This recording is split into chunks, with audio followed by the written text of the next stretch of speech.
see through the camera and everything. No, she killed it. She killed it. She killed it. She killed it. She killed it. She crushed it. Yeah, she crushed it. Off the charts. I can't even tell you, you know what, prayer call? I can't even tell you what it was about because it was so much. We were in a flow state. Let me say it that way. We were in a flow state. And hey, what's up, Len? Got my Len in the building. Yeah, we were in a flow state. And so we were just going. We talked about everything. It was powerful. It was powerful. It was powerful. Like last night was one of those ones.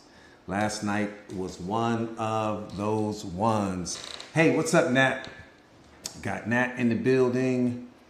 May, thank you so much. Thank you so much. Thank you so much, you guys, for, yeah, if you missed it, I'm telling you. But see, that's the beautiful thing about our community is that all of the live streams are archived inside of the community. So if you did miss the live stream, you can catch it inside of the Mindset Masters community. But you want to catch it. It's one of those ones that you want to catch. Get you some popcorn, get a soda, get some tea, get whatever it is that you do, and just sit back and prepare to have your mind blown. Like last night's live stream was powerful. Powerful, powerful, powerful. Hey, what's up, Barbie? So good to see you.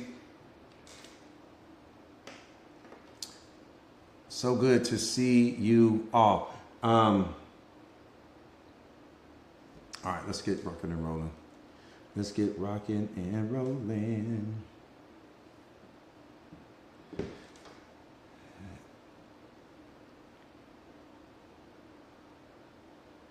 You said, can I go? Stephanie, you said, can I go over the first time on Earth?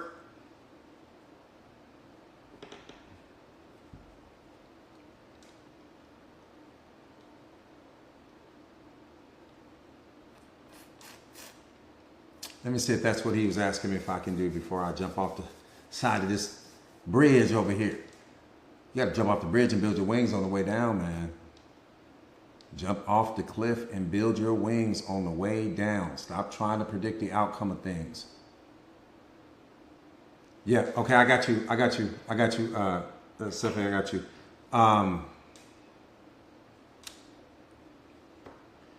So what he's asking me about is to cover something that I talked about. I opened the live up with yesterday, and you know, when you just think about it, you know, everyone is doing life for the very first time. When you look at all 8 billion people on the face of this earth currently, every single person is doing life for the very first time. Of course we're going to make mistakes. Of course you're going to fail. Of course you're going to stay in relationships past their expiration dates and all of those things. Of course you're going to doubt yourself from time to time. Of course you're not going to know how to use this quantum computer that we call our brain because we didn't get an instruction manual to this thing called life. There was no blueprint available to you when you showed up, right? And so when you start thinking from that perspective, you have to give yourself grace. You can't keep punishing yourself for all of the mistakes that you made in all of your yesterdays. You can't keep hanging on to yesterday's version of you and punishing yourself about decisions that you should have made that should have been different, or things, I wish I had done this and I wish I had done that. Everyone is doing life for the very first time. We don't have it all figured out. People are in the process of discovering who they are. Some people are on a spiritual journey. Some people are on the practice team, but everyone is doing life for the very first time. Be gentle with yourself. Be kind with yourself. Be compassionate and understanding when it comes to you. You are doing the best that you can based upon what information you had access to when you arrived. Had you had access to better information, you would have made better decisions.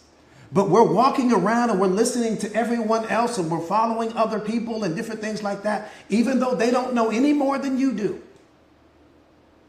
right? And so when you look at people, that's why you should never place people on pedestals and all of these things above you, because everyone is doing life for the very first time. In the same way that you should give yourself some grace, give that to other people as well.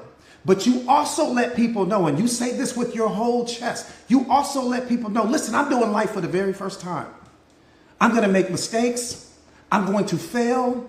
I'm going to probably place expectations or not live up to the expectations that you place on me. That's what life is. And that's how you raise that person's awareness in that moment. You let them know, listen, I'm doing life for the first time, man. I'm doing the best that I can with what I know. And you have to be able to give yourself that grace and love yourself in that moment to be able to say, I'm telling you God's truth right now. You're doing life for the very first time. And the last time I checked, you're doing a pretty good job. You're still here. Look at all of the things that you've gone through. Look at all of the failed relationships and the mistakes and the heartbreak and the setbacks and the obstacles and the roadblocks and the trauma and the chaos and the drama and everything that you've had to endure just to be where you are in this moment. I can make the argument you're doing a damn good job. You may not be where you want to be, but you're not where you used to be either. Give yourself some grace. We're so hard on ourselves because you don't have life figured out. You are exactly where you need to be in this moment for the transformation to happen. You are exactly where you need to be. What's hurting you is that you think you should be further than you are right now. What's hurting you is the story that you're telling yourself that you should be more successful and you should be wealthier than you are right now and you should have this and you should have that. That's where your suffering is coming from. It's coming from the story that you're creating about where you think you should be versus where you actually are.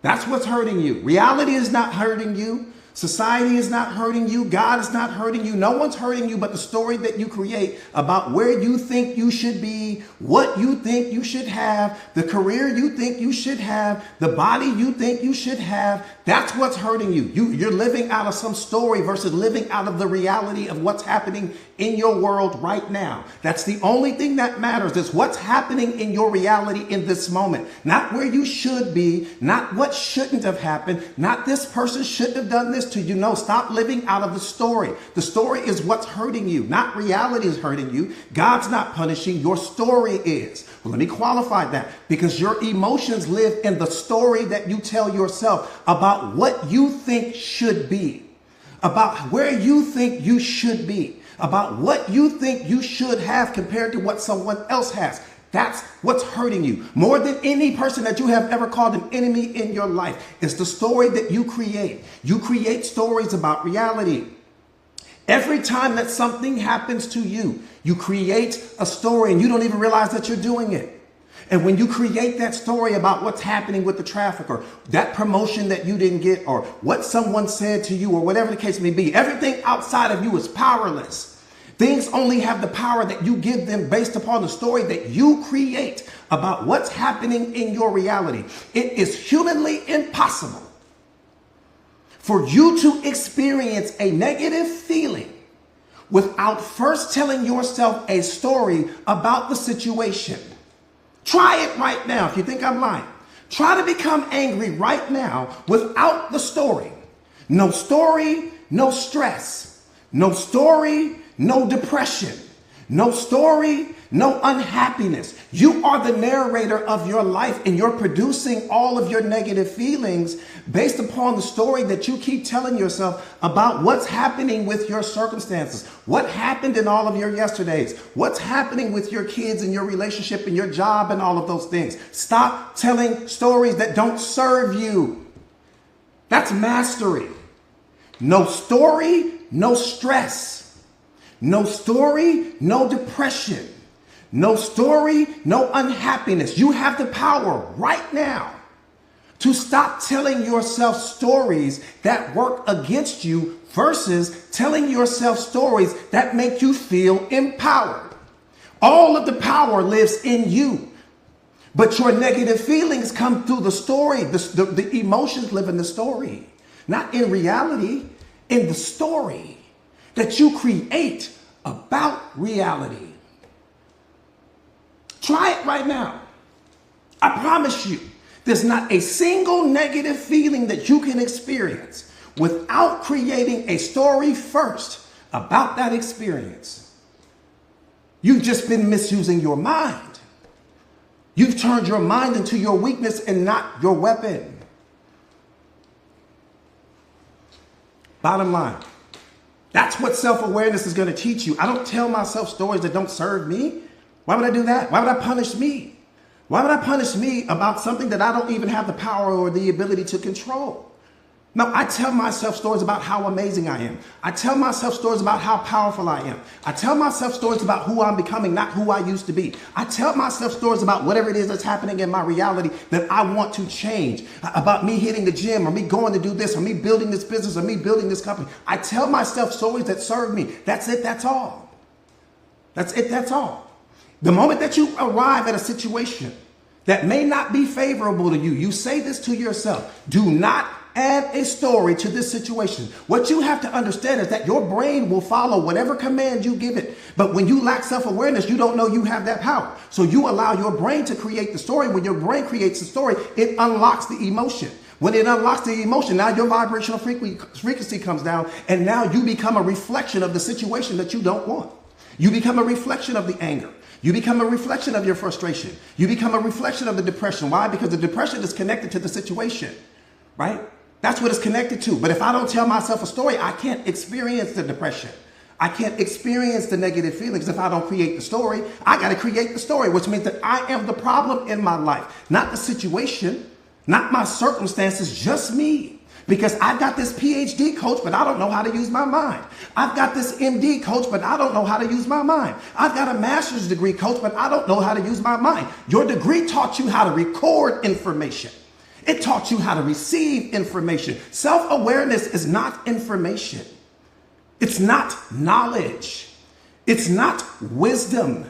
It's not all of your theories and philosophies and all of these other things that you live by. It's not your level of education. It is spiritual intelligence at the highest level. Nothing to do with your degrees. That's the problem. Most people think that you got all of these degrees and certifications, that you're self-aware. No, you're more knowledgeable. It has nothing to do with self-awareness. I coach doctors and lawyers and some of the most powerful people on the planet. They are not self-aware. I coach pastors and preachers and all of these other people. They are not self-aware.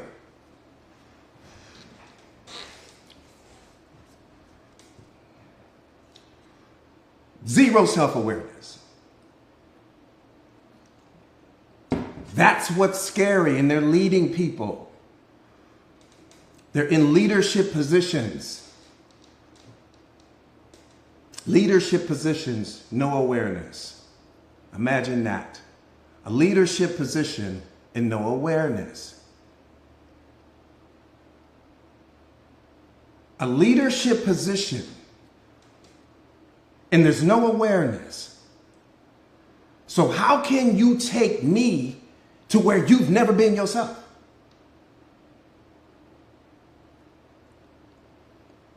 I'm just asking.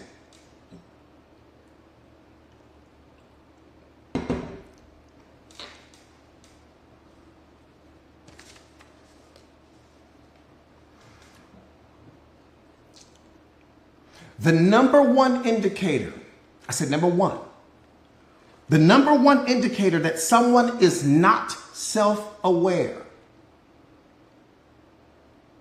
is the fact that they'll try to project something negative onto you.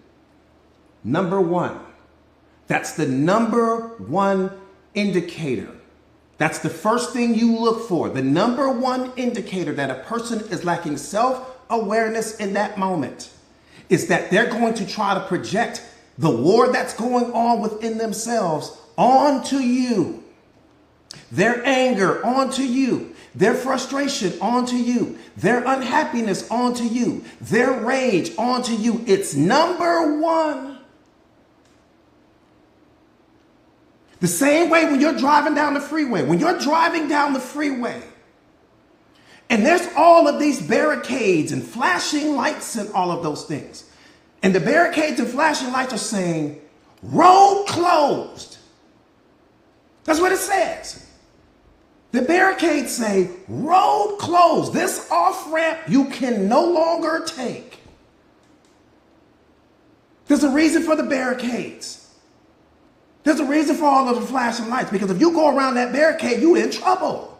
But that's what we do when it comes to people.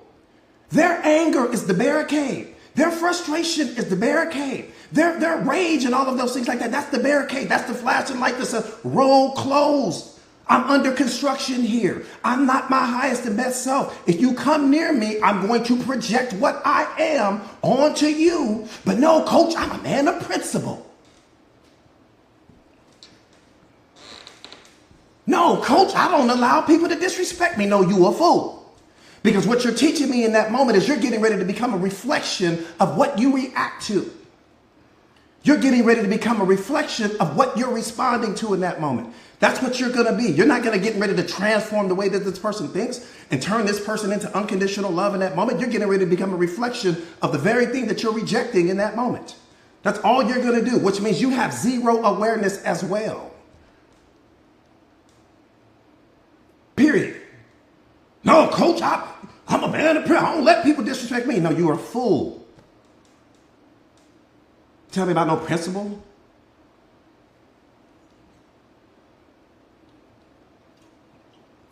You become what you react to. Period.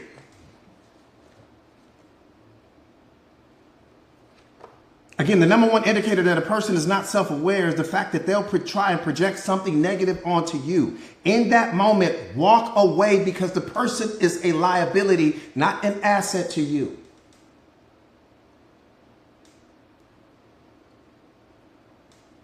Period. There's nothing to explain. There's nothing to talk about. You don't need to prove a point. It's not the time. They've got the flashing lights on. They got the road closed sign going on. You trying to go around the barricade to prove your point to somebody because your ego is involved. That's how I know you lack self-awareness, because your ego is driving the car to who you are. You went around all of the barricades. You see this person's the emotional state of being and where they're at emotionally, and you still needed to prove your point. No, you lack awareness in that moment. You are not your highest and best self in that moment. You are disconnected from source energy in that moment. You are a reflection of your programming and conditioning in that moment. There's no power in you. The power was in your ability to walk away when the signs gave, when you had all of the signs that the road was closed.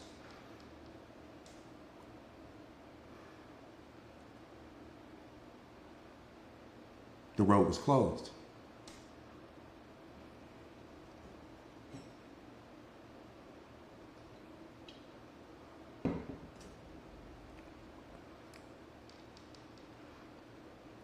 Hey, what's up, Monica?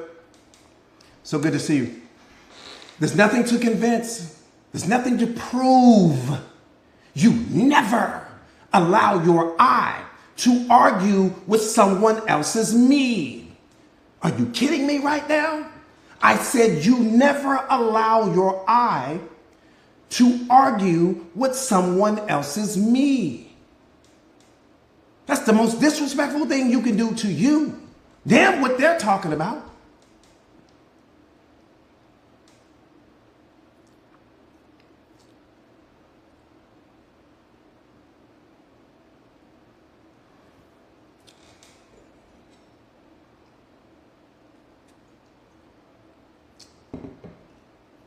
You never allow your I to argue with someone else's me. And if you don't know what your I is your spiritual essence. Your I is the version of you that God created. Your I is source energy. Your I is who you really are underneath all of the labels that you carry, underneath the versions of yourself that you have created so that you could sell some version of you to the world. That's your I. Your I is the witness. It's never been wounded. It's never been hurt. It's never been touched. It's never been disrespected. It's never been lied to. It's never been abused or in any type of way. That's what your I is. That's the version of me that I operate out of, my I.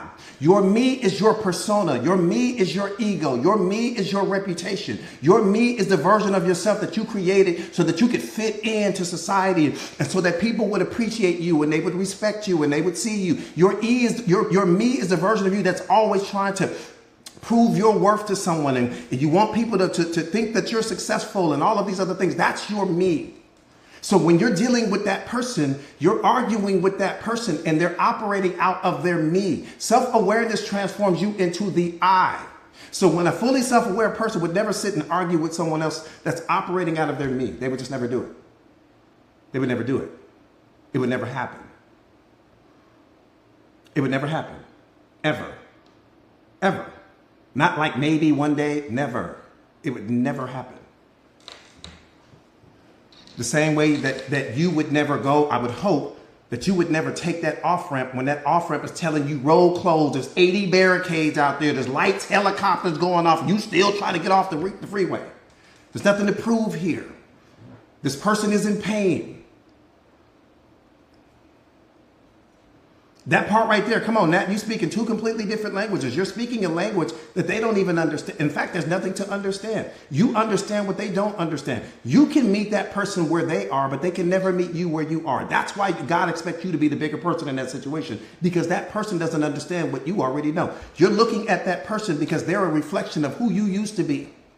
Come on, you didn't even catch that. You didn't even catch that. The person is a reflection of who you used to be, not who you are in this moment, who you used to be. They're reflecting back. They're showing you just how much you've grown. And you cancel out all of that the moment that you respond to that.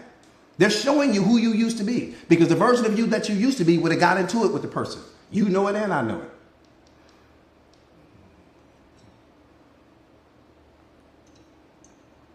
it. Does that make sense?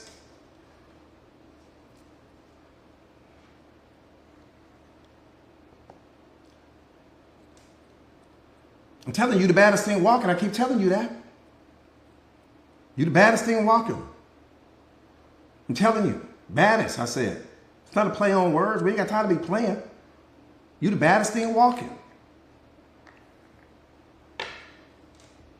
I said the baddest. Mean that with everything I've got in me. But that's not on that.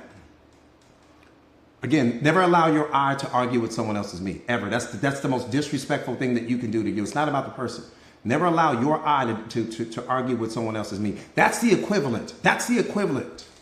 If you driving down the freeway in a Rolls Royce, you pull off to go get some gas. You got a $500,000 Rolls Royce. You pull off to go get some gas. You see a person that you went to high school with. They was your best friend in high school, but you haven't seen this person in years. And they tell you, let's trade cars for a day. They're driving around in a Honda Accord, you in the Rolls Royce. They tell you, let's trade cars for a day. That's a bad trade. You getting ready to jump out of this $500,000 Rolls Royce to jump into a $15,000 Honda Accord. That's a bad trade. What you talking about? You getting ready to trade. They're the only ones benefiting in that moment. So when you start encountering people in life, you are the Rolls Royce for your life. When you start encountering all of these Honda Accord caliber people, they're not where you are mentally. They're not where you are spiritually. They're not where you are emotionally. What you talking about? You getting ready to trade with this person. You getting ready to become a reflection of the Honda Accord? That's what you're telling me? You going from Rolls Royce level to Honda Accord level? That's what you're saying?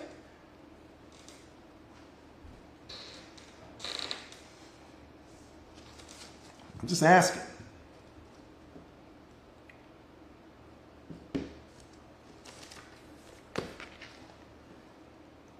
That's literally like the person in the Rolls Royce trying to prove his worth to the person in the Honda Accord. You don't see how foolish that looks? Just really look and think about what I'm saying. Think about how foolish I would look. I'm sitting here in the Rolls Royce, you in the Honda Accord, and I'm trying to prove my value to you. Really?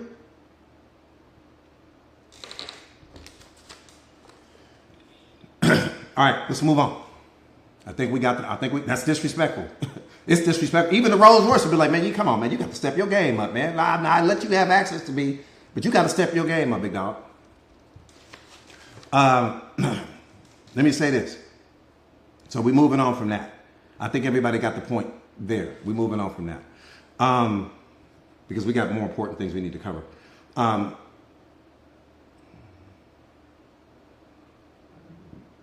The only happiness you will ever find in your relationships is the happiness that you brought there.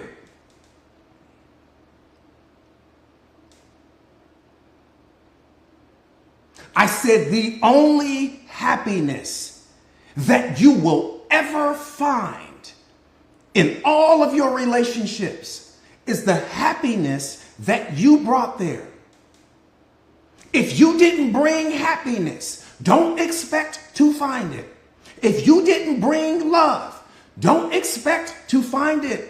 If you didn't bring joy and peace, don't expect to find it. What you will find is what you brought. You won't find what's missing. You will only find what you bring.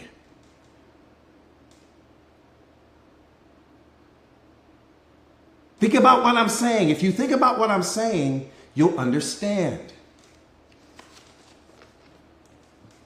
The only happiness that you will ever find in your relationships is the happiness that you brought there. And if you didn't bring any happiness, that's probably why you're unhappy in this moment with your relationship. That's why you're unhappy with the job. You only find what you bring in life. That's how reality works. That's why self-awareness is so important, because you'll understand that. You're only going to find what you bring. Think about what I'm saying. Listen with your spiritual mind, not with your programming and conditioning. Listen with your spiritual mind and not with your triggers.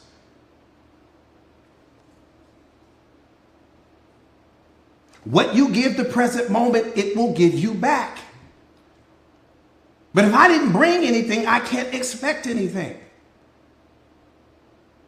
So let's say I'm getting ready to go camping, right? I'm getting ready to go camping. Let me tell you how reality works. I'm getting ready to go camping. And where I'm going camping is in some remote area.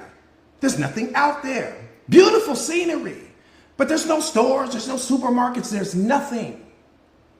And I forgot to pack my toothbrush and toothpaste. I forgot. I packed everything else, but I forgot about that. When I get out to the middle of the forest, I'm not going to find a toothbrush and toothpaste. I didn't bring it, so it's not there. I can look under all of the rocks. I can look behind the trees. I can do all of those things. I will never find it because I didn't bring it. Think about your relationships like that. You will only find what you bring. If you didn't bring it, don't expect to find it. Because happiness will never be anywhere outside of you. It's always where you are. So if it wasn't at your start point, it won't be at your finish line either. If love wasn't at the start point, it won't be at the, I can qualify that. Think about a person that's sitting in the room and they're upset, or they're frustrated, or they're unhappy. It doesn't matter where you take that person in that moment. The happiness or unhappiness is in them. Anger is in them. Depression is in them. You can take them to the party. You can take them to the pool. You can take them whatever. But love wasn't in them. Happiness wasn't in them. And they won't find it when they get to this other location. No matter what you say, no matter what you do in that moment. They were operating out of a different vibrational frequency in that moment. That's what they were. So in that moment, they were unhappy. They were sad. They were whatever the case may be. You can change the location all you want. It's not going to change what they're feeling internally. Does that make sense?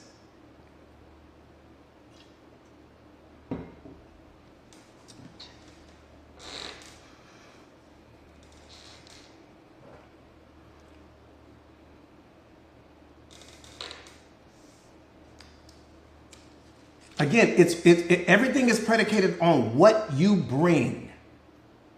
What are you bringing? Not what you're looking for. What are you bringing?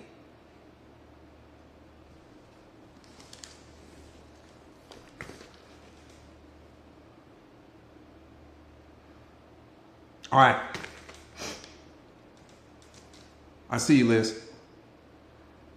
Kels, what's up, Mama? So good to see you. So this is important. This is the most important part of the live right here. What I'm getting ready to say right now. Most important, most important, most important. I need you to listen.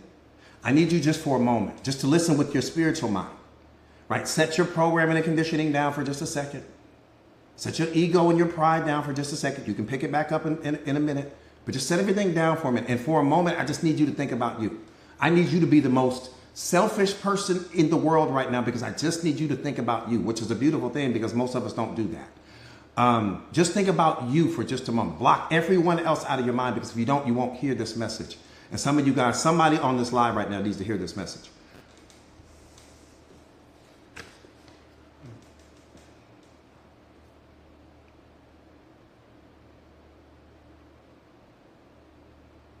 God will isolate you to save you.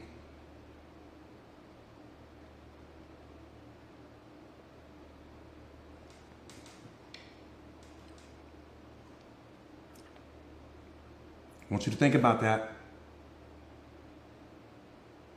God will isolate you to save you from you.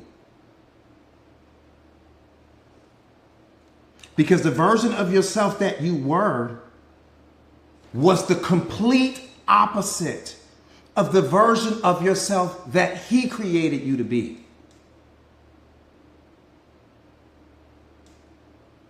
I said the version of yourself that you were was the complete opposite of the version of you that He created you to be.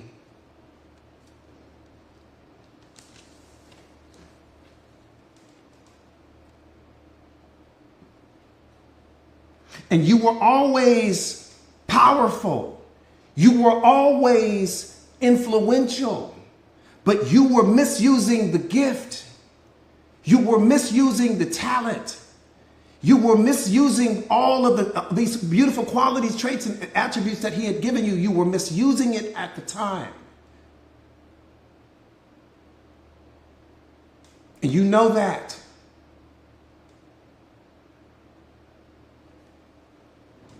Be honest with yourself right now. You don't have to be honest with me. You don't owe me that. I just need you to sit with that with you. And again, you were always very powerful. You were influential, but you were using the power that He gave you in the wrong way. So He put you in a state of isolation so that you could outgrow the version of yourself that you had become. That's why He did it. He put you in a state of isolation so that you could outgrow the version of yourself that you had become. And you began to outgrow everything around you to the point where nothing would look familiar anymore.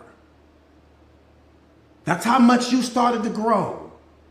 You started to see the people for who they were. You started to see the mistakes you were making. You started to see certain things. You were outgrowing that version of you. And you were seeing just how much people were draining you and taking from you and all of these other things. You started to see that.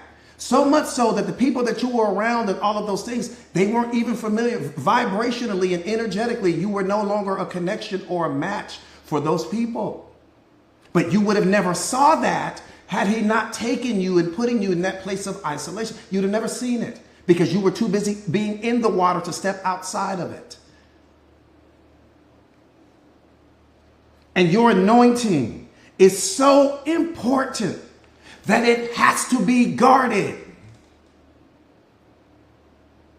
I said your anointing is so important and so powerful that it has to be guarded. That's why He did it. Because your anointing is too powerful. So He had to remove you.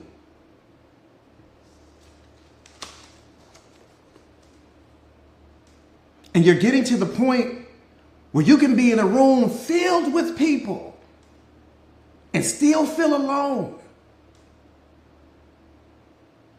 People's company just doesn't move the needle like that for you. It's not that you're better and they're worse or anything like that. It has nothing to do with better or worse.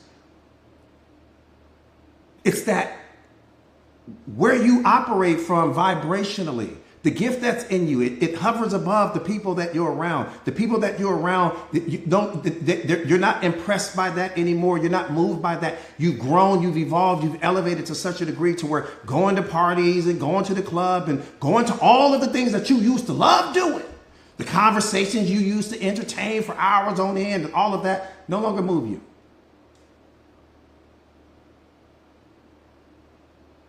You have nothing to prove there.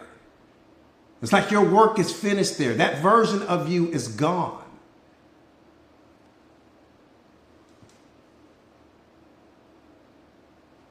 God won't let you be familiar with people because your gift is too powerful. That part I need you to catch.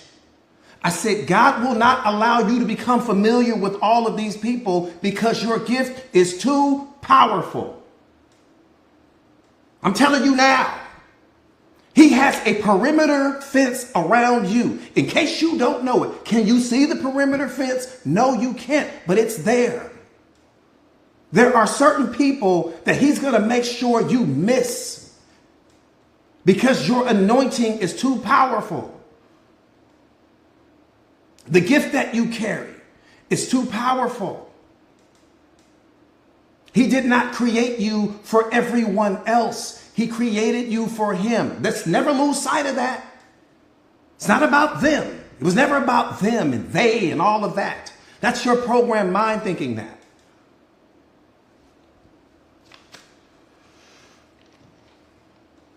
Again, God won't let you be familiar with people because your gift is too powerful. So you have to get used to walking alone. You have to get used to walking alone. Even in your relationship, some of you guys still feel alone. Even in your current relationship right now, you still feel alone.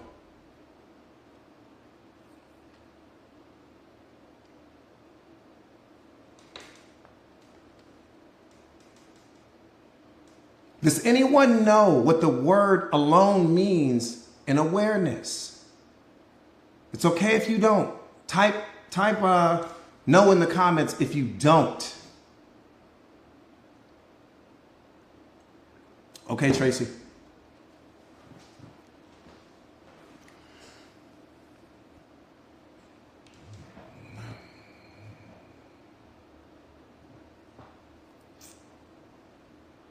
Okay. I see. Got it. Okay, Sticky. Got it.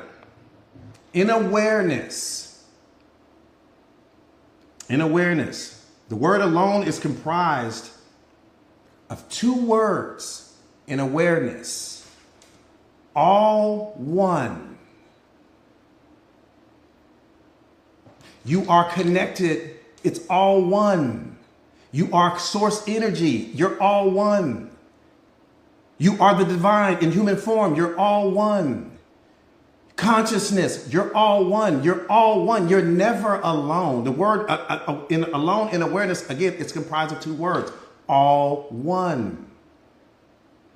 There is no alone. You're not alone. That's a thought that you're entertaining in that moment that makes you feel disconnected. The moment that you become self-aware, you'll understand that I'm never alone. I am consciousness. I am the divine in human form. I am connected to the Creator.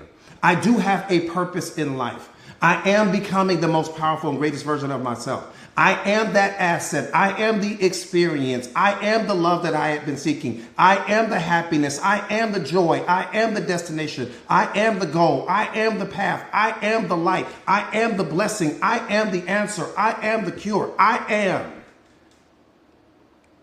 Period.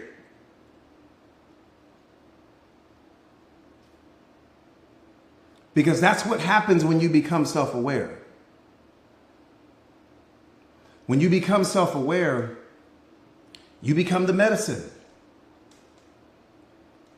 You become the answer. You become the blessing. You become the solution. You become the cure to all of the people that you are an energetic match to. right? To all of the people that were once where you used to be before you started that journey, right? The version of you that you were before you ever started that journey, those are the people that you're going to attract into your life. You won't attract people that are an energetic match to me. Only I will attract people that walk that path and that move through life the way that I did. But you will attract people into your life that have a similar background. That's why they're going to connect with you. They're going to resonate with you because because that person is a reflection of who you used to be. And you're going to give them all of the steps and all of the blueprints. And that's how people become unlocked. That's how you're becoming unlocked.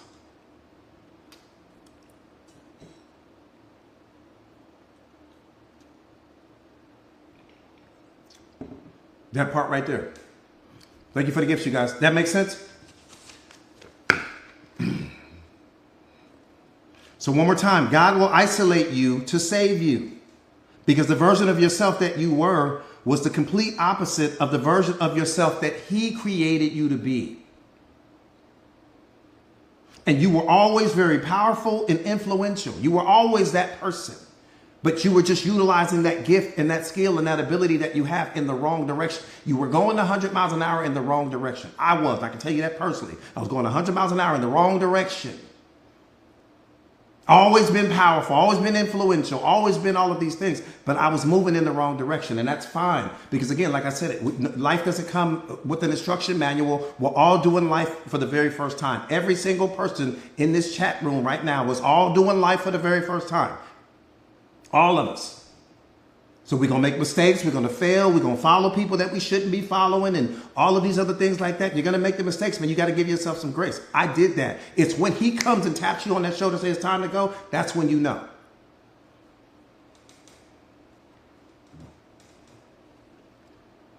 So he put you in a state of isolation so that you could outgrow the version of yourself that you had become. That's why you got placed in a state of isolation so that you could outgrow who you used to be. And you could start the process of transforming into who he ultimately wants you to be for him. One more time, he created you for him, not for them.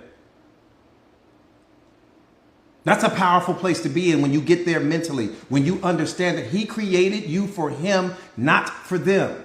I don't care who your them is. He created you for him. People are lucky to have access to you, and you have failed them if you don't make that abundantly clear.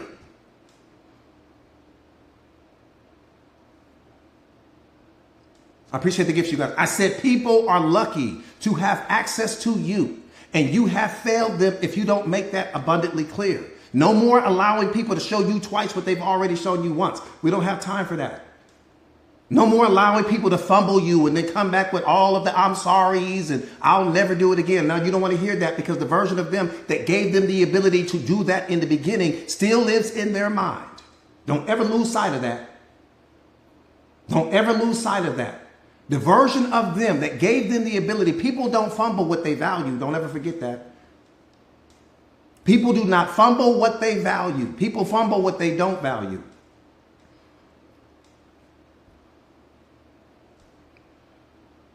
So when you allowing this person to show you twice what they've already shown you once, understand that in that moment, the version of them that did whatever it is they did still lives in their mind. Still lives in their mind. So if this person didn't have brain surgery and have that version of them removed, what's going to happen when something triggers that person to become that version of themselves again? You only time you know a person, the only thing you know about people is who they are in your presence. You don't know who they are in your absence. Let me say that one more time. That should scare you or ignite you. The only thing you know about people is who they are in your presence. Inside of every person you know, there's a version of them that you don't know. It's the version of them that you don't know that's the biggest problem in your life. And you don't even know it's a problem right now. Because that version of them only emerges when you're not around.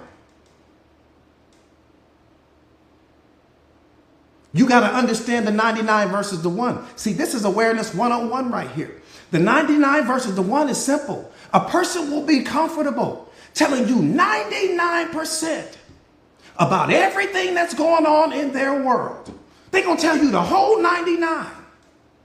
It's the 1% that they don't tell you that causes the relationship to be destroyed. It's the 1 versus the 99. Now, a mathematician would tell you that 1 can never be greater than 99, but in awareness it is, because it's what they didn't tell you, which is where all of the power lives. Whatever they're telling you in that moment is what they're comfortable telling you. It's what you don't tell me that hurts me. Not what you told me. I don't even want to hear about what you told me. It's what you withheld from me. Because whatever you didn't tell me was powerful. Whatever you didn't tell me, you knew in that moment would have shifted my whole perception of you. That's why you didn't tell me. And here's what's crazy. You'll meet that 1%. Yeah, you're going to meet the 1%, but you're going to meet the 1% after you fall in love with the person. That's when the 1% emerges. Once they already know you've fallen in love, here comes that 1%. You like, wait, where did all of this come from?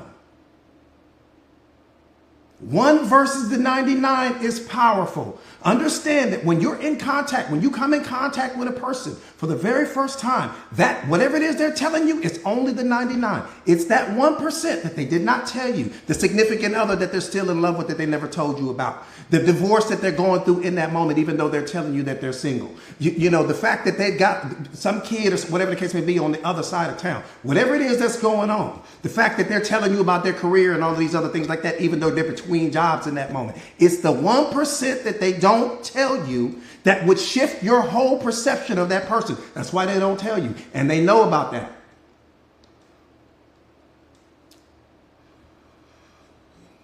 I'm telling you, the 1% versus the 99 is powerful. That should scare you or ignite you. That's why I say you got to be careful, man, adding all these people to your life.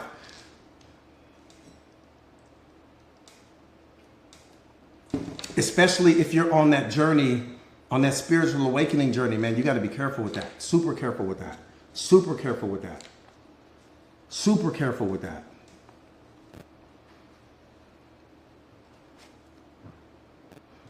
Let me say this. The pain you're avoiding is the entry fee to the life you want. You got to tell me you know that. I said the pain you're avoiding is the entry fee to the life you want. Nobody ever tells us that. It is. It's the entry fee. Because your lowest point is the doorway to your highest self. I said your lowest point is the doorway to your highest self. It's the suffering that leads you to awareness. It's the suffering that leads you to the transformation.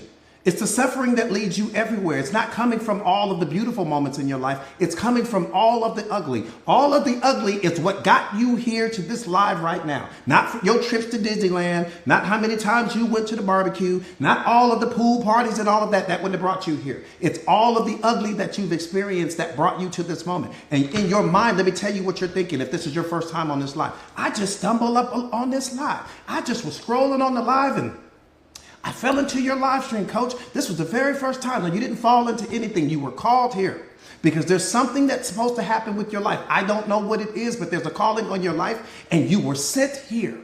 You think it happened by coincidence. The thought didn't come from you. We're not going to talk about that. The thought never came from you.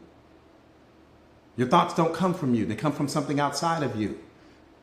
You've never had a single thought that comes from you. Your thinking does come from you. Your thoughts, no. The thought doesn't come from you. The universe gave you the thought. God gave you the thought. Reality gave you the thought. Consciousness gave you the thought.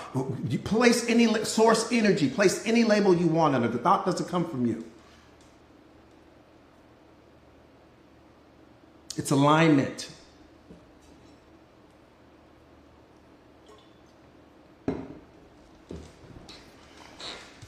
Let me say that one more time. The pain you're avoiding is the entry fee to the life you want.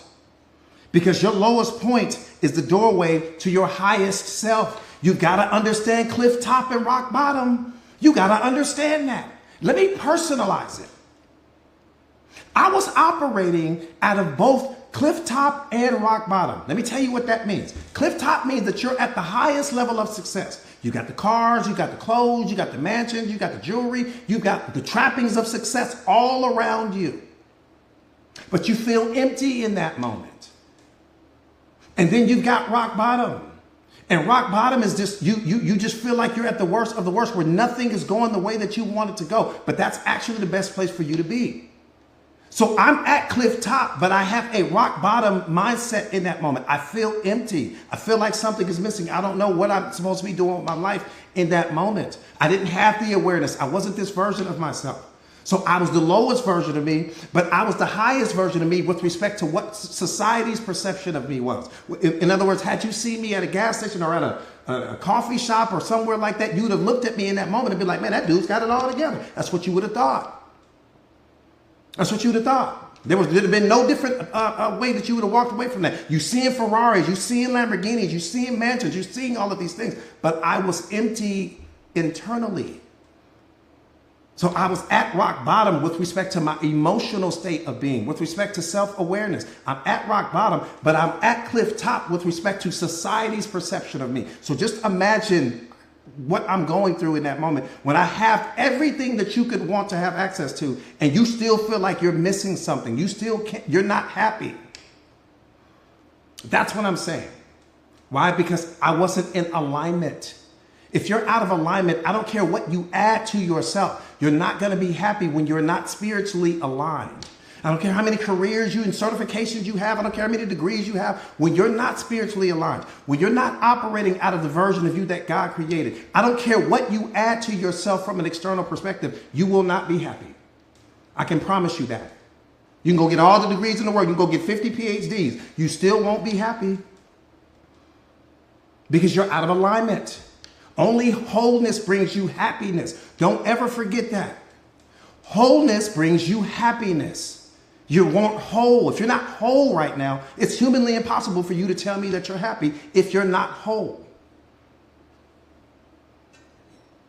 Wholeness is the byproduct of happiness.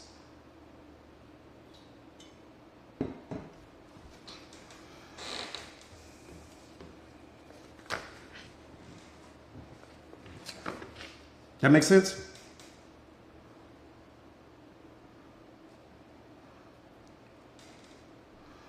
Here's the thing. Let me say that one more time. The pain that you're avoiding is the entry fee to the life you want, because your lowest point is the doorway to your highest self. Your lowest point is the doorway to your highest self. That's so important for us to understand. That's number one. Number two, because in the absence of light, it's how you learn how to become light. In the absence of light is how you learn how to become light. Stop resisting what is trying to pull you into a deeper awareness of yourself. Some of you guys are resisting. Some of you guys are resisting right now. You're resisting. And let me tell you what you're resisting. Let me tell you what's happening to you. There's a version of yourself, not that God created, that you created. And what you don't want to let go of is the version of yourself that you created. You don't want to let go of that person. You're not ready to surrender that person, even though that version of you doesn't bring happiness to your life. And the reason why you are afraid to let go of that version of you, because you don't know what's on the opposite side if you let go. And so you're trying to predict something that you don't have the ability to predict. You don't know what's on the opposite side of uncertainty. You don't know what's there. And because you don't know what's there, you hang on to what's familiar, because that's what your programmed mind has taught you what to do. You're hanging on to what's familiar to you. You want to let go, but at the same time, when you let go, you don't know. You're ready to surrender, but at the same time, you're still clinging to something that no longer serves you. The current version of you can't take you any further than you already are. Not spiritually, they can't.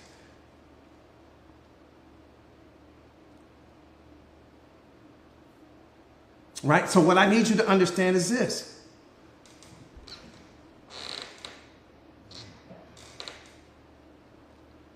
It's not the unknown that you fear.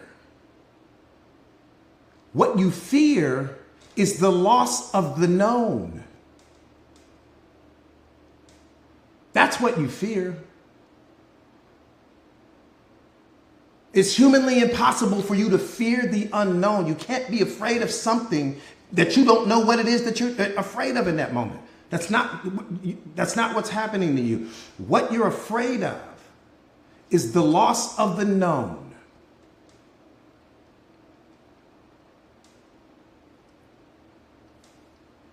That's what's keeping you stuck.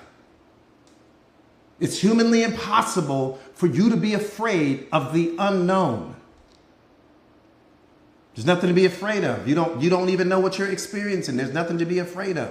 What you're afraid of is letting go of who you've been familiar with this entire time. That's where the fear is coming in at. That's what's keeping you stuck at the same time, though. You don't want to let go of that version of you and just surrender.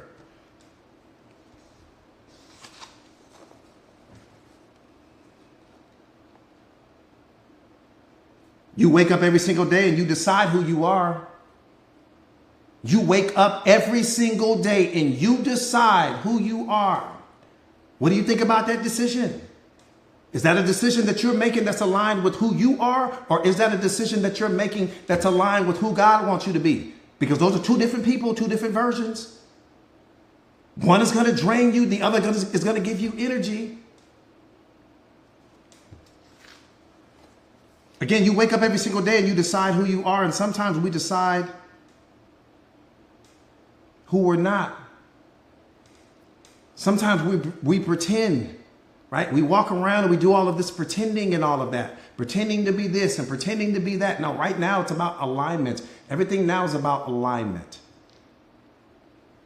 Being spiritually aligned, being emotionally aligned. Right? Everything is about alignment now. No more the pretending won't get you there anymore. That's what I was doing. I was pretending.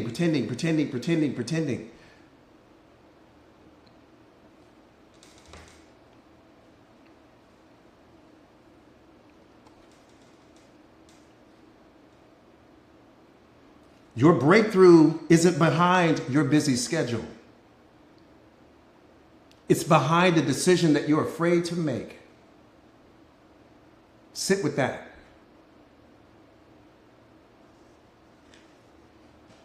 Your breakthrough isn't behind your busy schedule. It's behind the decision that you're afraid to make. That's powerful.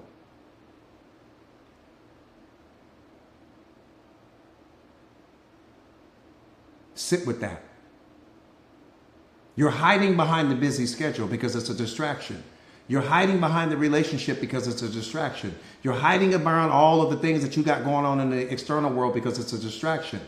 But the breakthrough isn't going to come behind all of that. It's going to come behind that decision that you're afraid to make. The decision that you know you need to make right now, but you're avoiding for whatever the reason.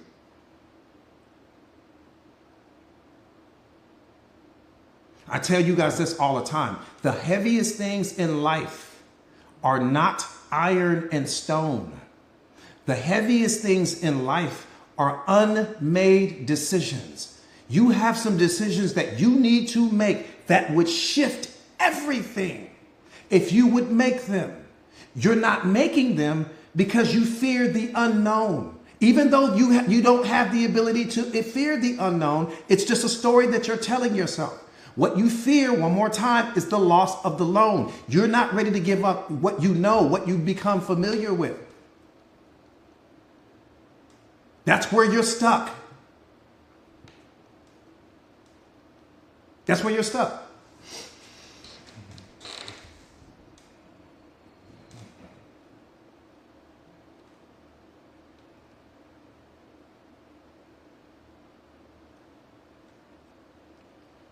You have to stop allowing your comfort zone to negotiate the price of your potential.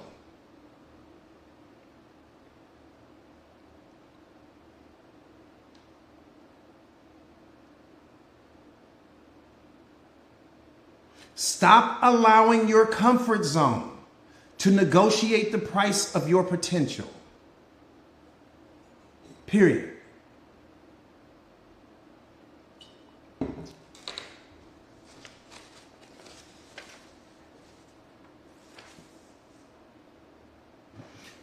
Let me say this. Your breakthrough doesn't just come from self-awareness. It comes from the decision to move differently.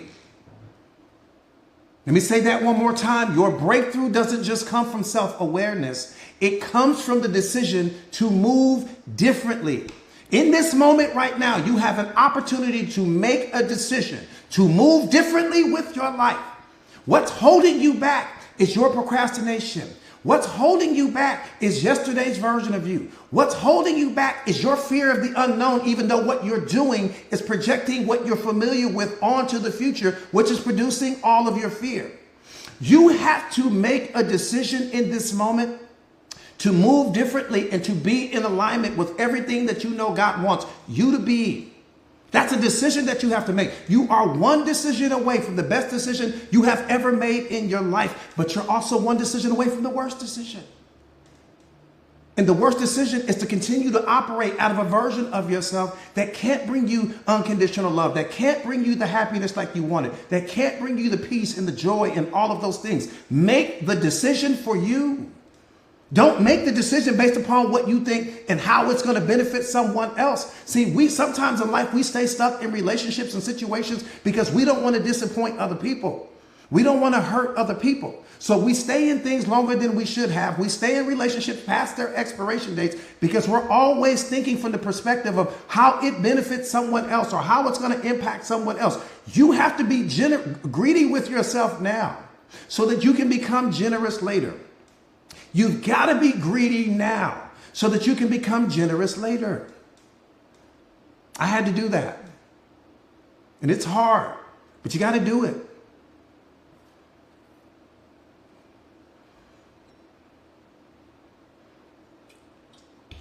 And don't give me, oh, coach, that's easier said than done. Easier said than done is a story that you tell yourself so that you can hang on to your limitations.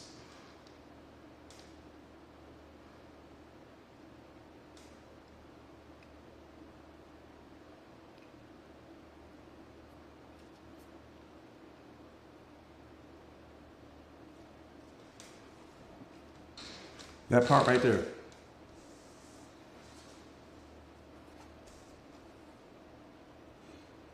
I said easier said than done.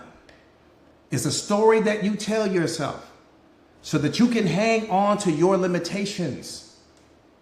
It's a story that you tell yourself so that you can hang on to your comfort zone. It's a story that you tell yourself so that you can continue to hang on to who you used to be. And so that you don't have to walk and start the process of becoming what God has created you to be. So we say, oh, coach, that's easier said than done. No, that's the excuse that you apply in that moment so that you can hang on to the comfort zone. You got to cut all of that. The most powerful version of you would never say that because the most powerful version of you understands it's about putting it into work. I got to put it into work on me. There's a version of me that I have yet to meet. There's no way that I'm not going to meet that person. It doesn't matter what's going on around me. There's no way that I don't ever transform into the greatest version of myself. There's no way that I don't live up to the potential that God sees in me. No way, no way, no way. You got to get out of that mindset quick. Again, the heaviest things in life are not iron and stone. The heaviest things in life are the decisions that you haven't made that you need to make right now. And you already know what they are. And you've been on the fence for quite some time trying to figure out how to pull the trigger. You just haven't had the courage to pull the trigger. And the reason why you haven't had the courage to pull the trigger is because you're too busy thinking about how your decision is going to benefit other people or impact other people. Not benefit them, but impact them. And that's what's keeping the majority of the people on this live right now stuck. You're too focused on what your decision is going to do for someone else and how it's going to benefit them. No one's going to lose you because they were never yours to begin with, or you were never theirs to begin with.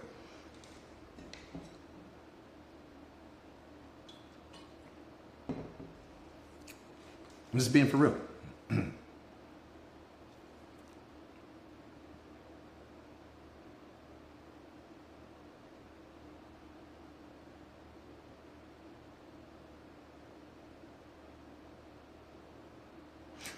Let me ask you the most important question. Not the most important question, but an important question.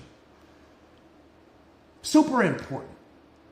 Does anyone know what it means when a person feels lost? What does that mean? Let me see how self-aware you are. What does it mean when a person feels lost? What does that mean specifically? Somebody says stuck. I see you, Mila.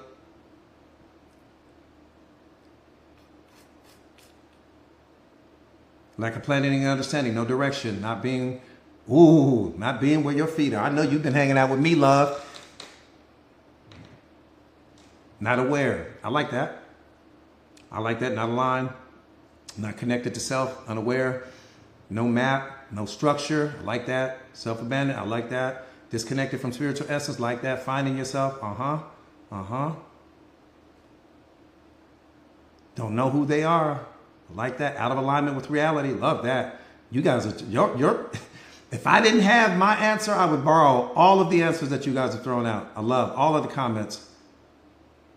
All of the comments. Be proud of yourselves right now. Be so proud of yourselves right now. Celebrate yourself right now. I love everything. I love all of it. But let me tell you what it means.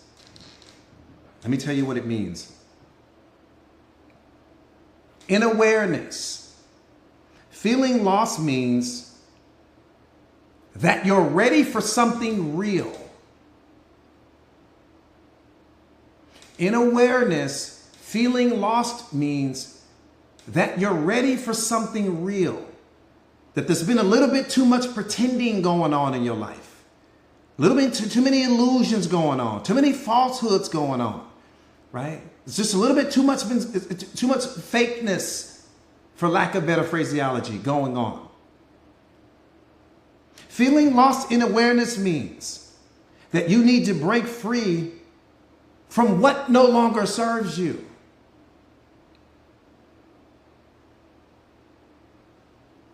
Feeling lost in awareness means that it's your soul's way of saying that things need to change immediately. Let me break that down for you. Let me break that down. Walk with me here, please. If I take you to the middle of the forest and I drop you off, I would completely understand you feeling lost in that moment. You don't know where you are. There's no cell phone towers. You can't get a signal, right? You don't know where you are. There's trees around you and everything like that. You're like, Coach, I don't know where I am. I'm lost. That would make sense to me. But you have people that are just as lost as though they are in the forest, but they're sitting in their home. You know exactly where you are. But spiritually, you're lost. Emotionally, you're lost. Energetically, you're not aligned with the divine in you. So you're just as lost as the person that's out in the middle of the forest somewhere. Just as lost. And you're trying to find your way the same way that that person in the forest would. You've been searching and searching and searching and searching, and you're trying to find your way. The problem is that you're not physically lost. You're sitting in your living room or in your bedroom or at the office right now. But mentally, spiritually, and emotionally, energetically, you are. That's the problem. Most people that you encounter are lost. Not lost, they don't know where they're standing. Lost, they don't know what they are. They're disconnected from what they are.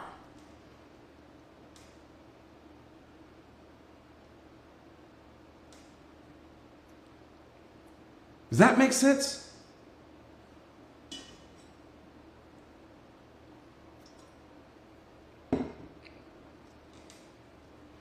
And that's a lot, and that's okay. That's okay, right? I was lost. No one might tell you my address, but I was lost. Anytime that you're not connected to your divine essence, you are lost. Doesn't mean you're a bad person, Doesn't mean something's wrong with you. No, you're just disconnected in that moment. You're disconnected from your power. You're disconnected from source energy. You're disconnected from what you are. You've been chasing all of these material things and trying to add things to yourself to make you feel whole and to make you feel complete. And you're running out of things to add to yourself to make you feel whole and make you feel complete. And yes, those things give you temporary joy. And yes, they'll give you temporary excitement. But then the feeling goes away from the things that you continue to add to your life. Why? Because you're lost. And you're trying to purchase your way and shop your way and relationship your way to wholeness. And it doesn't work that way. Does that make sense?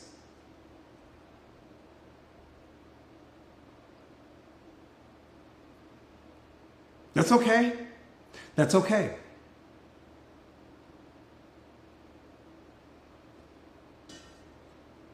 Only through awareness. Only through awareness. You just have to, that's why I said you just have to continue to do the inner work. You got to continue to do the work. You got to continue to do the work. It's about you. Work on yourself the same way you would a business. Work on yourself the same way you do on a home that you're trying to refurbish or whatever the case may be. Work on yourself. Do the work on you. I put in the work. Repetition is the mother of mastery. I spend hours a day. You're not going to get there working on yourself 30 minutes a day. You're not going to get there working on yourself occasionally. You're not going to get there when you can find the time. It's not going to work for you that way. You have to become obsessed with becoming the greatest version of yourself. And understand that no matter what you add to your life, it will not make you feel whole. The happiness won't come from some external perspective. Love is not going to come from some external perspective. Joy and peace won't come from some external perspective. It's going to come from you. Unconditional love is the greatest gift that you will ever give yourself. Ever, ever, ever, ever, ever. Better than a million relationships, better than a million houses, better than a million cars, better than everything. Because in that moment, you'll understand that I am already complete. I'm not missing anything. I don't need anything. Nothing. I'm fine. I've got everything I need. There's a version of yourself that has everything they need.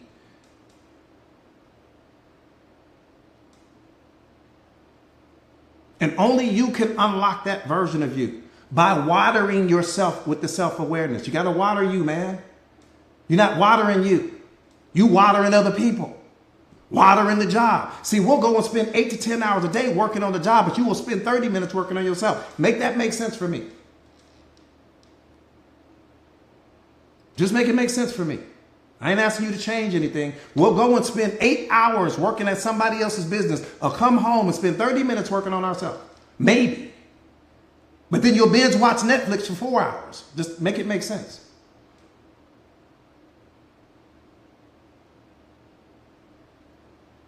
Make it make sense.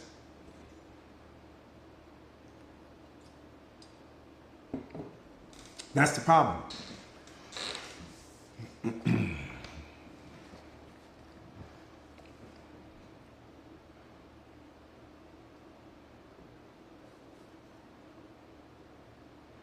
Again, feeling lost in awareness is your soul's way of saying that things need to change immediately. Feeling lost in awareness is your soul's way of saying, not my way of saying, not your neighbor's way of saying. It's your soul's way of saying that things need to change immediately. There's some things that are happening in your life and I don't know what they are and I don't pretend to know. But you know, there's some things happening in your life right now that need to change immediately. Your daily routines, your daily habits, all of these things that you have going on, whatever your standards are, aren't equating to the life that you want. It's time for things to change. And if nothing changes, then nothing changes. You add something better. To make your today better, you got to add something new to it.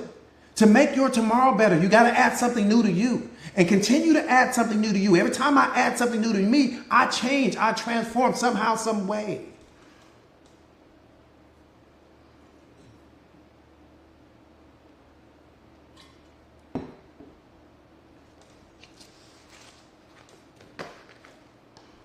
No, that's a beautiful thing. You're saying that you don't know. No. She said, I don't know what I want. That's a beautiful thing. That's a beautiful thing. Somebody tell me why that's a beautiful thing.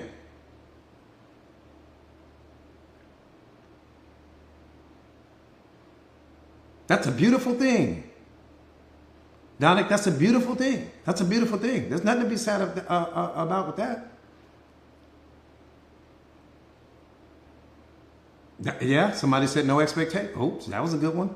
No expectations. Time to think. Somebody said time to think. Get to thinking. Possibilities are endless. Yep, that part right there.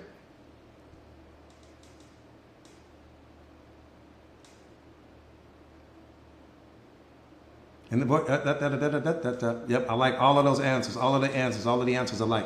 I'll tell you why. Or I'll tell you.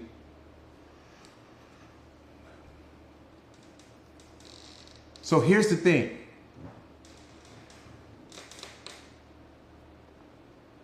Make your goal to become the most powerful version of you. Make your goal to become the happiest version of you. Make your goal to become the most confident version of you.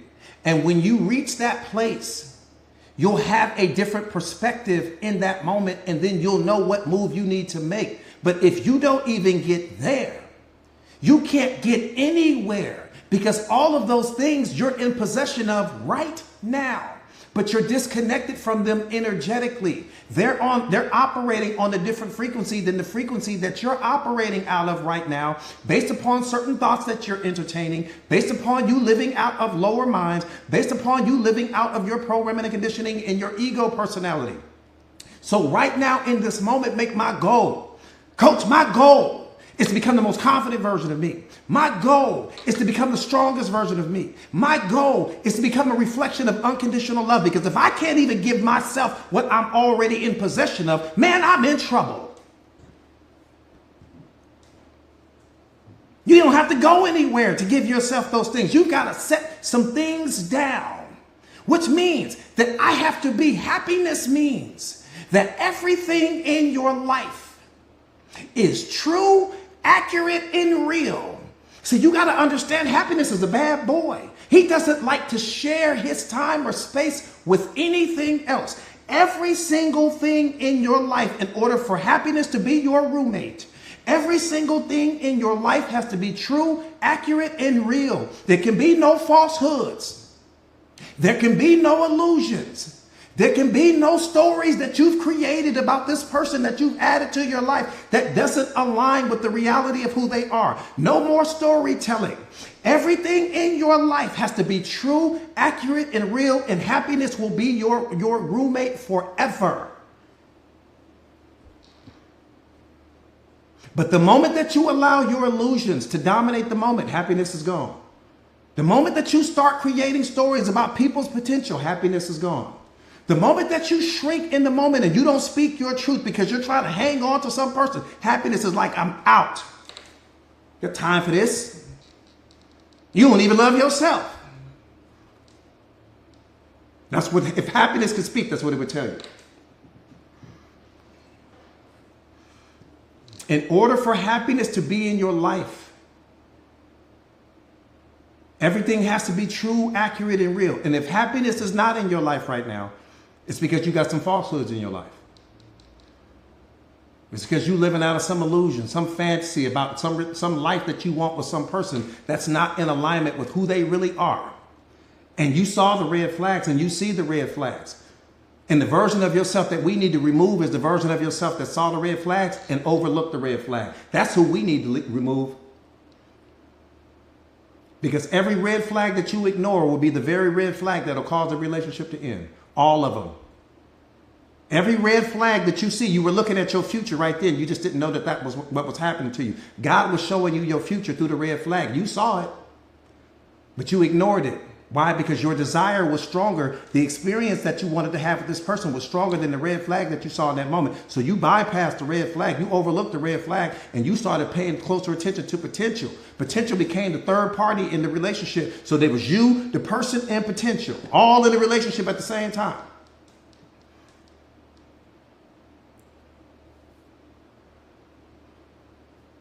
I'm telling you. There are more people in a relationship with potential than they are with the person that they think is their partner. You dating potential. You ain't even dating a person. You're dating the version of them that only exists in your mind, not in reality. If the person can see the version of themselves that you created in your mind, they'd be like, damn, I want to be that person too. And you're projecting that onto the person. That's not even who they are. It's only who they pretend to be. They created a version of themselves that they pretended to be in the beginning, and you created a story around that. And then the person started to slowly come back down to earth and slowly start to be the person that they really are. But you have already created the story based on the trailer that they gave you in the beginning of the movie. You bought the trailer, not the movie. The movie is who the person really is. The trailer was just the highlight reel. So they gave you the highlight reel. You created a story around that, and that story lives in your mind. And every time you look at that person, you project the story onto them. That's how we see people, through their potential and not through the reality of who they really are. We buy trailers. We don't buy movies. That's the problem. Because we don't give ourselves enough time to see the movie, because we're always operating out of our desires. We're always operating out of need. We're always operating out of I'm lonely and I'm bored and all of those things. And we're so quick to throw people into our lives, even though people are mistake-making machines. That's what we do. And when you're operating out of lower minds, what a person is normally loyal to is they're loyal to the opportunity that's in front of them at that time, not to you. When that person saw you, there was something that they needed in that moment, and they thought that you could fill that need, whether that was pleasure, whether that was, I don't have to be bored anymore. I want to experience this person. I want to take this person and put them in some cage, like there's some bird or something, so that I can look at this person and keep them from anyone else being able to have access to them. I'm telling you, people, and you got to start understanding people and how people are really looking at you. Some people are loyal to you, and some people are loyal to their need of you, and you won't know the difference in that moment.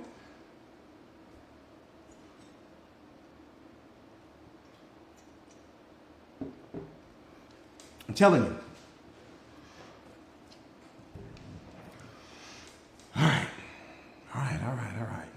All right. I'm telling you, some people are loyal to you, and some people are loyal to their need of you. Crazy, but true. Universal truth.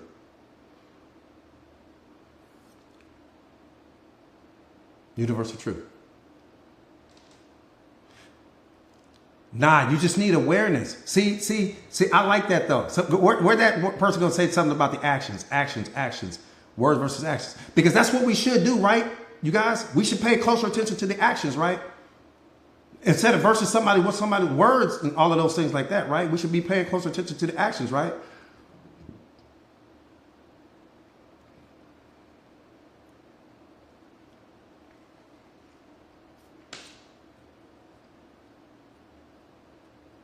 Who agrees with that? And we should be paying closer attention to the actions and not the words. Who agrees?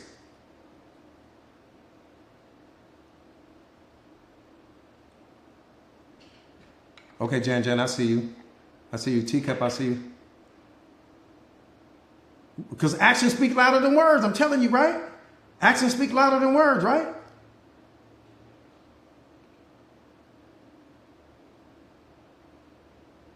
Type yes in the comments real quick if you agree that actions speak louder than words. Type yes in the comments if you agree that actions speak louder than words. Type yes. Let me see how many yeses I get. 70 yeses. Ooh, that was a super yes. That was a yes on steroids. Mama Jones, I saw your little yes. Mama Jones hit me with a hell yeah, coach. Mama Jones hit me with the hell yeah, coach.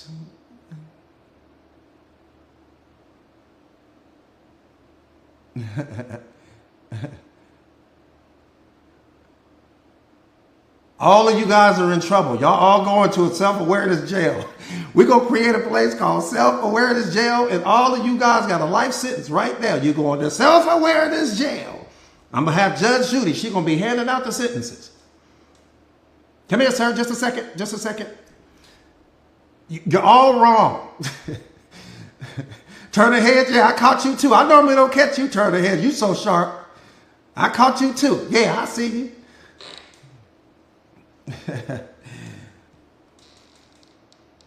Yeah, I had to trick you because some of you guys are so sharp. I got to trick you. Got him. Yeah, look at it. Come on, we got him. We got some, coach. We got some. No, absolutely not.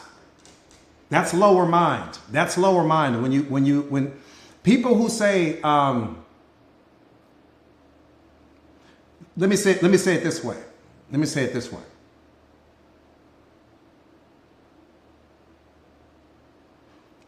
Words are not the truth. And I know that JJ, I remember a long time ago, man, it's just to show you how my memory works and how honored I am with respect to the self-awareness. This was something that JJ struggled with. But words are not the truth, right? Words only point us in the direction of truth. Okay, it's very important that we understand that. No one in the history of your life has ever told you the truth, because the truth is something that can only be experienced. So if I had some experience and you weren't there, I had this experience, okay? When I come and tell you about the experience, I'm not giving you the truth. I'm giving you something that's reflective of what I experienced. But when I tell you whatever it is I'm telling you about my experience, you don't have what I have. You don't get the experience. You only get the words that are reflective of the experience. And it's important that we understand that. That's the first thing you learn in self-awareness. So when a person is pounding their chest, I'm telling you the truth, they're not telling you anything. They're only telling you their version of what happened. Okay, if you didn't experience it yourself, you did not get the truth. You got words that were reflective of an experience that they had, not you. Okay, that's number one. That's number one. Number two, I appreciate that. Number two. So when you say the action, so now we've disqualified words, right? So now that's the whole, trust a person's actions over the words. Okay, well, now let's dismiss the action part. I already gave you the words. Now we understand that. Now let's talk about the actions part. My actions don't reflect the truth. My actions don't reflect how I really feel about you at all. And in fact, I can make the argument that my actions are 10 times worse than my words. I'm gonna give you an example of that. Let's say we both work at McDonald's. We work the night shift. It's time to close up. It's pouring down rain outside. Your significant other was supposed to pick you up, but for whatever the reason, they didn't show up. We live on the opposite side of town. I live on one side, you live on the other, okay? And I see you. The manager is closing up the shop. They're like, you guys gotta go. You can't stay in here, you gotta go. So you're outside pouring down rain. I'm the only one that has a car. And I ask you in that moment, do you need a ride? Now in that moment, I'm tired. I don't wanna take you all the way to the other side of town. I don't wanna do it. But it's dark outside. There's no one else out here. So in that moment, I ask you, and I'm hoping you say no. I'm hoping you say no. But you say yes. And you get in the car. And the entire time that I'm driving you home, I'm going to war against my own mind because I'm pissed off that I got to go and drive you home. My actions in that moment, if someone were a third party and they were looking at me, they would say, he's being a nice guy. He's giving her a ride home. He's giving him a ride home. But my internal state of being is not reflective of my external state of being. What I'm doing in that moment is not what I feel. I'm doing something out of obligation. I'm doing something that I really don't want to do. My heart was saying no, but my lips said yes. And in your mind, you're like, oh man, I really appreciate this. Thank you so much. But in my mind, I'm like, I won't ever ask you for this again. That's what's happening. So many people that you encounter are doing the act, and the act will make you think that that's what they want to do, but internally, it's not what they want to do in that moment.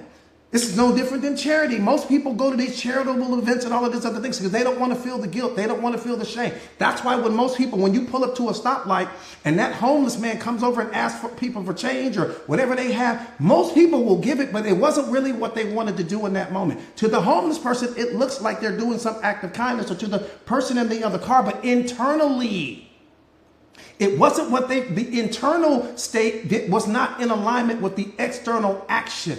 That's the point not to be missed. So when you say are you is your internal state of being in alignment with what's happening externally? For most people, it's not.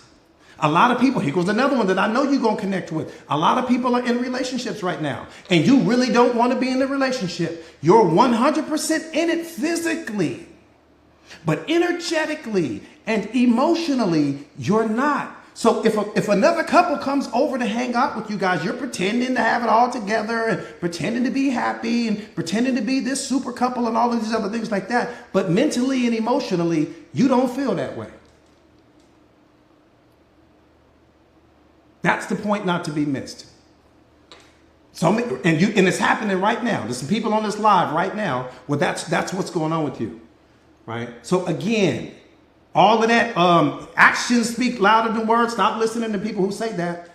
Stop listening to people who say that. You have to, when you become self-aware, you'll be able to read the energy. The energy in that moment will tell you that that person didn't want to do that thing for you, that they said yes to, even though their heart said no to. That's the point not to be missed. Does that make sense? Everybody caught that? Some of you guys, I hope you caught the paradigm shift on that. Some people are saying yes to you in that moment when they really don't want to do whatever it is you asking them to do. Whether it's to give you a ride to the store, take you to the gas station, take you over here. Can you take me to the mall real quick? Yeah, I'll take you. But they really don't want to. And when you lack self-awareness, you didn't read the energy in that moment. That person's energy told you, I don't want to do this. Their words said yes, but their energy said no, and you missed it. That part right there, they felt obligated. I'd rather walk on broken glass than to have you do something for me that you really don't want to do. I'd rather walk home. I would rather walk home in the rain. I would rather walk home than to have you do something for me that you really don't want to do. That's called self-respect. I would rather walk home. Barefoot and all, cold and all. I would rather walk home. I'd rather walk on broken glass than to stay in a situation where someone is doing something for me and they really don't want to do it. I'd rather walk home. I'm telling you, that's how I move. And I'm going to take all of that energy as I'm walking home. Let me tell you what I'm going to be doing. As I'm walking home in that moment, oh, it's going to be beautiful because I'm going to war against me. I'm going to be pissed off at me, not at you. I'm going to be pissed off at me that I don't have a car.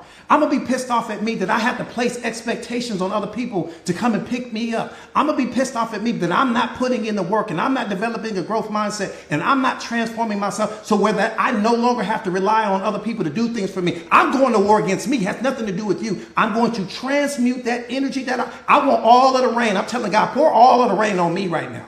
Give me all of the rain. Pour it all on me. I want to be cold. I want to be everything right now so I can take that energy and get my behind in gear so that I never have to position myself to ask another person in history to do anything for me. That's what I would do. So I'm going to enjoy that walk home. I'm going to put the umbrella away and everything. I don't want the umbrella. I don't want anything. I want to be drenched in water when I get home. And I need to sit there with myself. And I need to ask myself, why are you even in this position to begin with where you got to start placing all these expectations on other people and all of that? That's how I move. So whether it comes to relationships, now don't stay in no relationship with me because no, I need you to remove yourself immediately so that I can start working on me, so that I can make sure that I transform myself into something that another person can never walk away from. I'm hitting the gym, I'm going to do boxing, I'm going to do yoga, I'm going to get me a mentor, I'm going to get an accountability partner, and the next time that person sees me, I'm going to be so cold and so powerful. They're going to beg me back. They're going to beg just to have coffee with me. That's how I move. You have to learn how to transmute the negative energy that's happening in your life. You got to learn how to do that. Wherever you fall short in life, whatever you're missing in life, whatever you don't have, transmute that energy and use that as the catalyst to become the greatest version of yourself. I'm telling you. I'm telling you. It's how you do it. All right. Let me get my butt out of here. Real quick, type me in the comments real fast if you are not a part of my Mindset Masters community. This is not the Mindset Masters community. Let me see how many people I got on here real quick.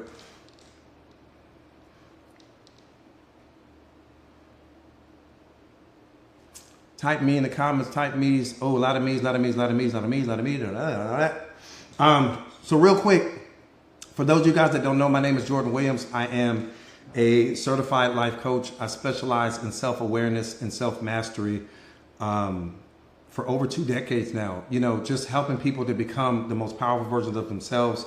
I am also the best-selling author of this book, The Secret of Awareness, How Powerful Are You Ready to Be? This book is a bestseller. It's a game changer. The book is powerful, and if you haven't read the book, it's that thing. But the point not to be missed is this. My partners and I have created a community called Mindset Masters, and Mindset Masters is everything that you've witnessed here on this live stream. It's just about becoming the greatest, strongest, and most powerful version of yourself. It's about understanding that you are both the problem and the solution to your own life. You are both a masterpiece and a work in progress. It's time for you you're already, the version of you that God created is already the masterpiece, but we have to take our mindset up to masterpiece level. And when your mindset is at masterpiece level, coupled with the masterpiece that you already are, you become creative force in that moment. We spend so much time chasing people and adding people to our lives and chasing careers and chasing all of these things, but we never chase ourselves. And when you don't chase yourself and you don't master your mind, your brain is on autopilot. You are the creator of all that you experience. You are the creator of the negative feelings. You are the creator of the problems. You are the creator of the depression and the unhappiness and all of those things. You are the creator of it all. Everything that you experience in life, you are creating and manifesting based on the frequency that you are vibrating from. And it's so important that you understand that. And that's what self-awareness is going to do. It's going to take you from being the problem in your life to being the solution. How am I the problem, coach? You're the problem because you don't understand that reality is neutral. And that when you in reality intersect, no matter what the situation or circumstance is, you give meaning to that particular thing, or you create some story around what's happening in your life in that moment. And it's from that story and it's from the meaning that you attach to that situation that creates and produces all of your feelings, be it positive or negative. You give something a positive meaning, you're going to experience positive feelings. You give something a negative meaning, you're going to experience negative feelings. But the point not to be missed is that you're the creator of the experience. You are the experience. Life is not the experience. You become the experience when you intersect with life. And it's so important that you understand that. So all of the problems you're creating, the unhappiness you're creating, the depression you're creating, the fear, which is a big one. Because fear is that thing that keeps most of us stuck. Fear is that thing that just stops most of us from leaving the toxic relationship and from leaving the job and from leaving all of those things. But you have to understand that fear is just you projecting your programming and conditioning onto the present moment. So I'm going to teach you how to master fear so that you can become fearless. Fearless is the easiest thing to become, especially once you change your relationship with fear. So if you are ready to, and another thing, last thing before I wrap this up, all of my live streams are archived inside of the community. I've got a podcast. It's fire inside of the community. I write things on self-awareness, self-mastery, relationship mastery, emotional intelligence inside the community multiple times a day. It's humanly impossible for you to not become the most powerful version of yourself in this community. And the only thing that you have to bring is desire. Desire is what connects you from where you are to where you want to be. Desire is the thing that's stopping you from becoming the most powerful version of yourself, because most people just don't have the passion and the desire to do it because, again, we're too busy operating out of lower mind. So if you are ready to become the greatest, strongest, and most powerful version of yourself, get me as your mentor, get me as your accountability partner, and you're going to get me as your life coach, as well as you're going to get another coach and an executive coach. And the combination of that package is just, I don't know how you don't become the most powerful version of yourself. I really don't, unless you just don't put in the work. And then no one could help you if you do, though, right? If you don't put in the work, then no one could have helped you. It doesn't matter who it was. You get all of that for less than $1 a day, literally. It's $29 a month, no contracts, no obligations. And we priced it at that. Let me tell you why we priced it there. And I wanted to make this as cheap as I possibly could. You can't get less than $1 a day. I mean, that's almost disrespectful for what you get. Because with awareness, it's about how do we change the world? the coaches that are a part of this and the people that are a part of this community, we have an obsession with trying to figure out how we bring awareness to the world on a grand scale. So we wanted to price it where the kid at McDonald's could afford it, the college student could afford it, the stay-at-home mom could afford it. We wanted to take all of the excuses out of it. Yeah, we could have made it, put some premium price where only celebrities and different things, because a lot of our clients are celebrities. We could have done that, but we don't change the world that way. Our focus and our mission and our passion is to change the world, and we're doing it. We've already helped thousands and thousands and thousands of people transform. We've got over 220 now people that have become life coaches now, and authors and speakers, and that are taking public speaking things, content creators now, things that they weren't doing before they met us. That's how powerful the information is that we teach. And I go live inside of the community every Monday, Wednesday, and Friday. We do exclusive live streams inside of the community. We did one last night that was fire. This one was good today. It was 10% of what last night's was. I'm just being honest with you. It was powerful. So we do that every Monday, Wednesday, and Friday inside the community as well. And it's just an exclusive community of growth-minded individuals. One thing you got to understand, thank you, Nikki, thank you, Mama. One thing that you guys have to understand is that when you're starting on this journey, now let me just say this to you, because whether you join a community or not, you need to understand this. When you're starting the journey of self-awareness, or you're really trying to transform yourself, your environment is important. You have to have a place, and let me tell you why, because your calling, your significant other may not have a calling. They may not have a calling. The calling may just be in you. It may not be on that person. You got to understand that there are certain people that are on God's practice team, and there are certain people that are His chosen one. The people who are on the practice team are important because they're the ones that help the chosen ones become unlocked, right? So it's important that you understand that. You got two different type of people walking around. People that are on that practice team and people that are God's chosen ones. You may be His chosen one, but your partner may be on that practice team. And I'm going to tell you how you'll know. Well, how would I know that, Coach? Because you'll try to introduce the awareness to them. You'll try to say, come on, let's read this book on self-awareness or emotional intelligence, and they'll reject it. They won't want to be a part of it. They won't connect with it, right? They'll hear you and they'll do it because they love you in that moment, but it didn't hit them like it hit you. That's how you'll know. And no matter how much you talk to them about it and how much you push it on them, they just won't take to it like you do. So it's important that you understand that. That's why this community is important, because you get an opportunity to be around people that all are becoming transformed and like-minded individuals, and that are spiritually aligned, and they're becoming the greatest, strongest, most powerful version of themselves. And you have a community of people that are dedicated to helping you where you are in your journey, whether you at the top or you at the bottom of that mountain. We're all about the community. We're all about love and support. So, but again, this community is for the chosen ones. If you don't think you're a chosen one, don't even spend your money. Don't even waste your money signing up in the community. And I'm saying that, I'd rather you save that money to do whatever it is else you want to do with it.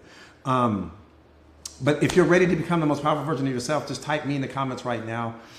If you are really ready for that transformation, and again, because like I said, again, the combination of us both becomes creative force, right? I'm going to give you all the information that you need. You apply the information. The combination creates that third thing, and that's where it becomes powerful.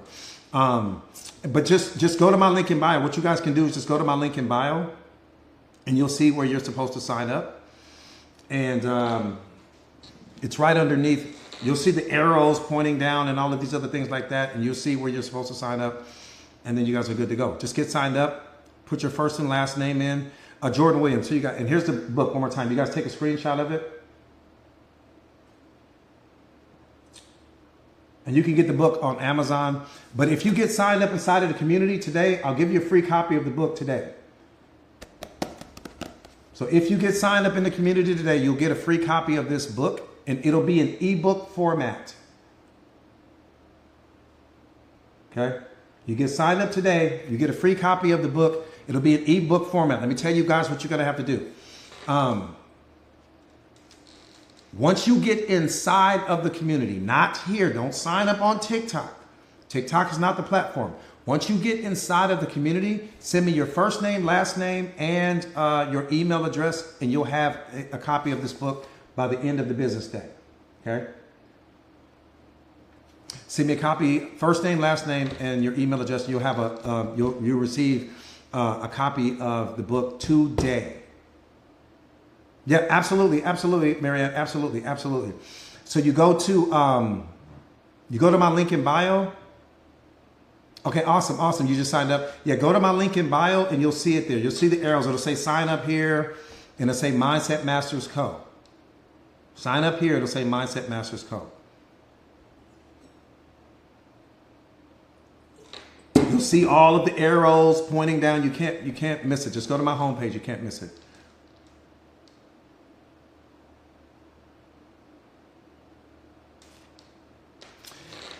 And then you get signed up. Send me your first and last name. I'll get you a copy of the book today. You'll have it by the end of the business day. And then you guys will be set. And the book is important because the whole community is about self-awareness, right? So subscribe, yeah, but please don't subscribe to TikTok. Whatever you do, please. So many people make the mistake of signing up to TikTok, and then I got to go through this whole process of getting them refunded. Just go to my homepage, and you'll see where all of the arrows where it's saying sign up here, and just click the link, and it'll take you to the sign up page. Yeah, it's available everywhere. It doesn't matter what country you're in. But that's a great question. I'm glad you threw that out there. It's available everywhere. It doesn't matter. We got people from all over the world in this community.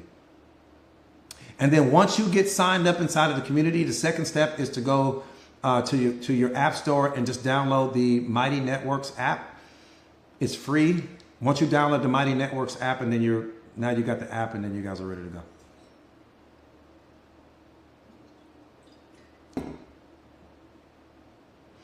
Thank you guys so much.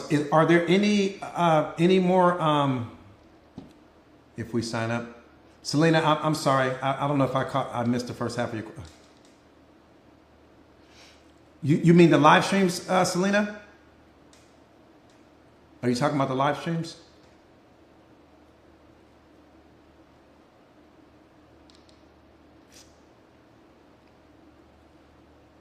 I apologize. I apologize, Selena. I'm not. Yeah, so the live streams are inside of the community already. And then, so my live streams are archived inside of the community. All of them. There's so many. It's crazy, like a ridiculous amount of live streams. But I go live like I am now inside of the community every Monday, Wednesday, Friday. So once you get inside the community, you're going to gain access to my live streams. You're going to gain access to the podcast. You're going to gain access to A-Town. What's up, my brother? You're going to gain, so the live streams, the podcast, like all of my live streams are inside of they're archived in there under. So when you go to the, but what we're going to do, Selena, we're going to send you a welcome packet. And then the welcome packet will tell you where everything is in the community. Plus, I've got some other people that are inside of the community that are just like pillars of the community. And they'll probably reach out to you as well just to kind of tell you where everything is. I probably won't go live inside of the community tomorrow only because it's the 4th of July and I know I don't want to break up anyone's family time or anything like that. Yeah, Lynetta, reach out to her once she gets inside of the community if you could.